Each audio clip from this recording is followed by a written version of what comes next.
Hello everyone, welcome to Marina's Point.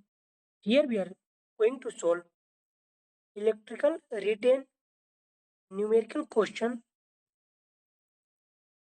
Question you can see on the screen.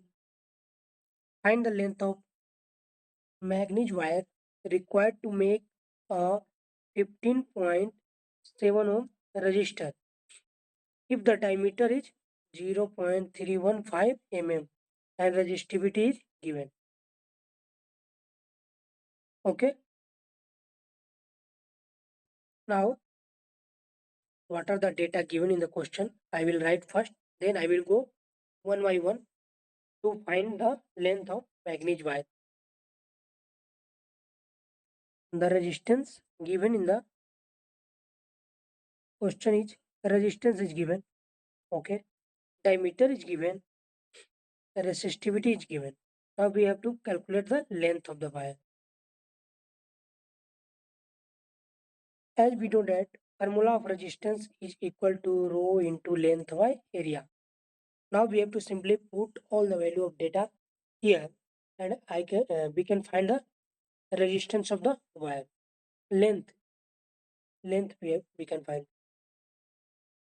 First, we have to calculate the area because length is given, resistance is given, length is given, resistivity is given, length is given, and resistance is given. We have to calculate area. Then we can find length. Now, area of cross section, as we know that pi r square, and diameter is given. So, r pi r square.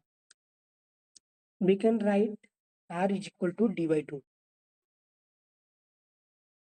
So, it is equal to pi d square by 4. This will be your formula for area, for cross sectional area. Now,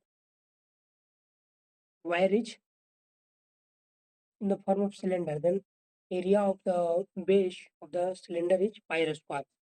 Then area we can calculate by substituting the value of diameter. Then we will get area is equal to 7.8 gune 10 to the power minus 8 meter square. Area we can get. Then what we have to put, all the value we will put here. There is r is equal to rho into length by area. So length is equal to resistance into area divided by resistivity. So here putting all the value we can find length of the wire. So you have to only remember the formula. Resistance is equal to rho into length by area. Then we can find the length because resistance is given, resistivity is given, and diameter is given. So then we can calculate area by by using formula pi r square. We will put r is equal to d by 2 and d is given. Then we will get area, and putting the value everything we will get length of the wire.